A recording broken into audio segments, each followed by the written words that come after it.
Before we begin, a quick note. The opinions and analysis shared on Truth Seekers are our own interpretations of published research and should not be used as medical, financial, or professional advice. Always consult qualified professionals for decisions affecting your health or well-being. And with that out of the way, welcome to Truth Seekers. I'm Bill Morrison. And I'm Alex Barrett. Today is January 21st, 2026, and we're talking about the collagen conspiracy, when clinical evidence hides what it actually found. Let's get to the truth. Collagen supplements, they're absolutely everywhere right now. Everywhere. And the claims, clinical trials showing significant improvements in skin hydration, elasticity, wrinkles. It's a billion-pound industry. Every wellness influencer I follow is pushing these things. Yeah, so there's this brand new meta-analysis from September 2025 that everyone's citing. 23 randomized controlled trials, nearly 1,500 participants. Headlines are all "Science proves collagen works." Right, which, when I was working in journalism, those were exactly the stories that would land on my desk with the most pressure to run them big. Supplement companies have absolutely massive PR budgets. Okay, so I pulled the actual study. Published in the American Journal of Medicine, Korean researchers Sung Kwon Myung and Yoon Seo Park. Hmm. And the abstract says collagen supplements significantly improved skin hydration, elasticity, and wrinkles. Statistically significant results across the board. That sounds pretty definitive. That's exactly what they want you to think. But here's the thing, and this is what got me excited about this study. They did something most previous meta analyses never bothered with. They ran subgroup analyses, Right. splitting the studies by funding source and by quality. And when they looked only at studies that were not funded by pharmaceutical or supplement companies, Oh, here we go. the effect completely disappeared. No statistically significant improvement in hydration, elasticity, or wrinkles. Zero. Hang on. So the significant improvements only show up when you include industry funded studies. Exactly. And when they controlled for study quality, looking only at high quality trials with proper randomization and blinding, same thing. No significant effect in any category. Wait, didn't we cover something like this before? Was it the red meat thing? Oh, yeah, same exact pattern. Subgroup analysis showing industry funded studies went one way, independent studies went completely the other direction. That's actually quite good methodology, though, isn't it? If you're specifically testing for funding bias. It is. It's exactly what you should do. Most meta analyses just pool everything together and call it a day. But this is driving me mad because the headline and the actual conclusion are saying opposite things. The headline gets shared 50,000 times, the conclusion sits buried where nobody reads it.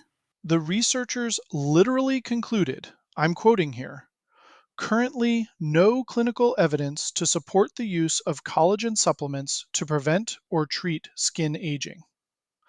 The study everyone's citing as proof actually says there's no evidence. Huh. And it gets worse. Most of these studies aren't even testing collagen alone. What do you mean? There's this 2024 study by Riley that shows up in all the marketing materials.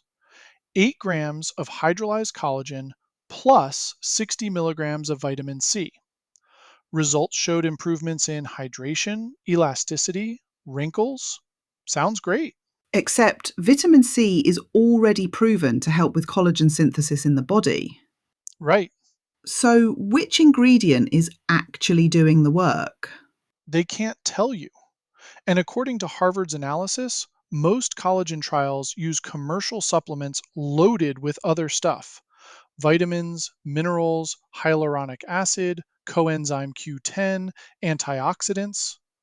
You can't isolate what's causing the effect, if there even is one. So, you're paying premium prices for collagen when it might actually be the vitamin C or hyaluronic acid doing something, both of which you could get much cheaper separately. If anything's working at all. Because remember, In the independent studies, nothing worked. right, What's the placebo effect on something like this? I imagine if you're spending 50 quid a month on a supplement, you're pretty invested in believing it works. oh, massive, especially with expensive products that have celebrity endorsements. People expect improvement, so they rate their skin more favorably. Plus, people buying these supplements are already more motivated about skin health. They're probably also using sunscreen more, eating better. Those lifestyle changes could explain the improvements without the supplement doing anything at all. Exactly. But there's another layer to this that really surprised me: the Collagen Stewardship Alliance. Oh, God, there's an alliance? Yeah, it's literally the industry trade group. They published this technical critique of the meta analysis, pointing out data errors. Wait, they're trying to defend collagen? Yeah, but in doing so, they actually documented how badly flawed the underlying studies are. One study reported the dose as 0.75 grams per day when participants were actually taking 3 grams. That's 4 times higher. Another was reported as 50 grams when the actual dose was 5.5 grams, 9 times off in the other direction. How does that even happen? That's not a rounding error, that's just someone not reading the study properly. Study duration was wrong in several cases. Funding sources were misclassified. Studies marked as independent that were actually funded by collagen companies. Okay, wait. So if the industry is right about that, doesn't that actually undermine the whole meta analysis? Like, if they got the funding sources wrong, maybe the subgroup analysis isn't reliable. I thought about that too, but here's the thing. Because I'm trying to figure out if we can trust this conclusion at all if there are that many errors. Okay, so think it through. If the industry is right and those studies were misclassified, meaning some of the independent studies were actually commercially funded, what does that mean? Well, it means, hang on, it means there are even fewer truly independent studies than we thought. Right. And if those few independent studies still showed no effect, That actually makes the case worse for collagen, not better. Either the meta analysis is right and independent studies show no effect, or the industry is right about misclassification and there are even fewer legitimate independent studies than we thought. Either way, the evidence isn't there. okay, yeah, I see what you mean. It's kind of a perfect trap, right? The industry is trying to discredit the meta analysis, but their own critique just reinforces the conclusion. Right, okay. What do actual regulatory bodies say about this? Because in the UK, you can't just make health claims without evidence. Well, you're not supposed to. The European Food Safety Authority has rejected every single health claim submitted for collagen supplements. Every single one. Every single one. They concluded the evidence is insufficient, too reliant on animal and lab research that doesn't predict human effects, or just lacking proper human studies altogether. So the official regulatory position in Europe is no, you haven't proven this works. Correct. Yet the industry keeps marketing these products with promises about skin transformation. There was a BBC investigation into this earlier in 2024. They interviewed David Hunter, rheumatology researcher at the University of Sydney. His quote was, "The reality for many of these studies is that it's hard to find any that are completely independent of industry." The funding bias is so pervasive, it compromises the entire evidence base. Yeah, When I was in media, I saw this pattern constantly. The press release would say one thing, the actual study would say something much more cautious, and the retraction or follow up would get zero coverage. But by then, everyone believed the initial claim. and with supplements, there's no FDA pre market approval in the US. Companies can sell these products without proving they're safe or effective first. Right. The regulatory structure basically allows the marketing to run ahead of the evidence. Which, sorry, we should probably get to this because people are listening thinking, okay, but what actually works? Because the concern is legitimate. People are worried about aging. They want to feel confident in their skin. Right. So the boring, unsexy stuff that's been proven for decades. Sunscreen is the big one. UV damage. UV damage is the primary cause of visible aging. Not smoking, obviously.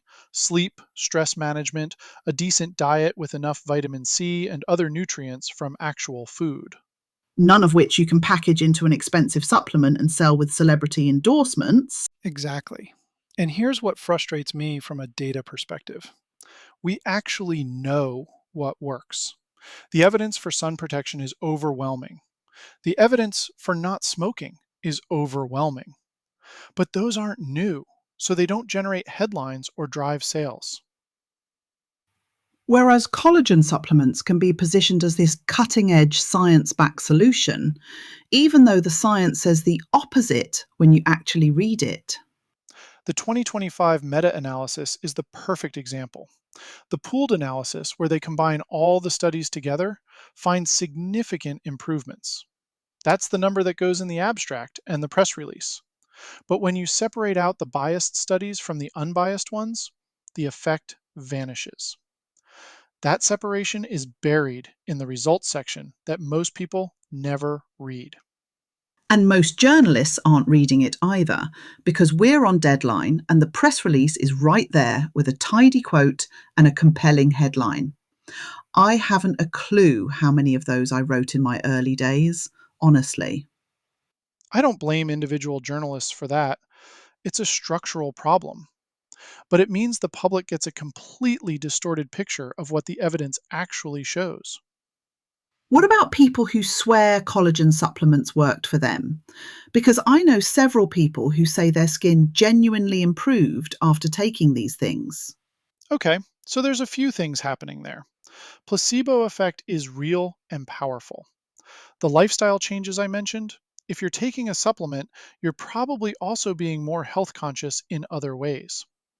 Natural variation in skin condition over time. Most studies are only 8 to 12 weeks, and skin naturally cycles through better and worse periods. Hmm. Regression to the mean.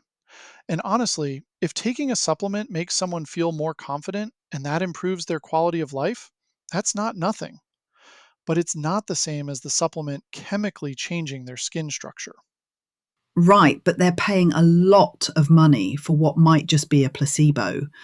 And if they're neglecting the stuff that actually works, like daily sunscreen, because they think they've got the supplement handled, that's a problem. That's the real harm here. Not just the wasted money, but the opportunity cost. Yeah. Someone spending their limited health budget on collagen supplements might skip the dermatologist visit, or the good sunscreen, or the smoking cessation program that would actually make a difference. So if someone's listening to this and thinking about buying collagen supplements, what should they actually know? The newest, most comprehensive research shows benefits only appear in industry funded and low quality studies. When you look at independent, high quality trials, there's no effect.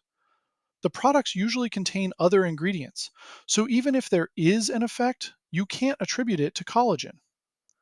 And the European Regulatory Authority has rejected these health claims as unsupported. Focus on what's actually proven. Sunscreen, not smoking. Sleep, stress management, a good diet. Those are free or cheap, and the evidence base is rock solid. That's not sexy, but it's true. And if you're already doing all that and still want to try collagen supplements, go in with realistic expectations. You're not buying proven science. You're buying hope and maybe a placebo effect. Just don't let it replace the stuff that actually works. The frustrating thing is, the industry knows this. They know the independent studies don't show benefits. They know the regulatory bodies have rejected their claims. But the marketing continues because it's profitable and the regulatory enforcement is weak. Which is why we keep coming back to the same message.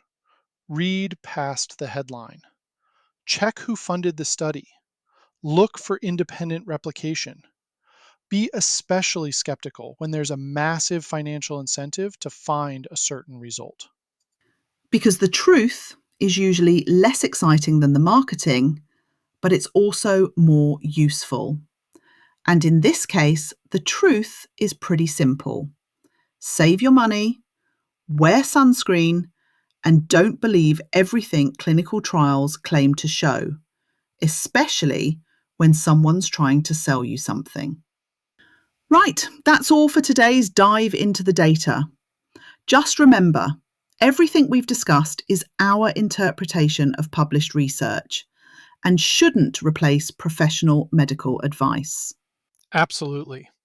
If you're dealing with health or mental concerns, talk to your doctor, not just us data nerds on a podcast. I'm Alex Barrett, And I'm Bill Morrison and we'll see you next time. on Truth Seekers. Until then, question everything. But verify with data.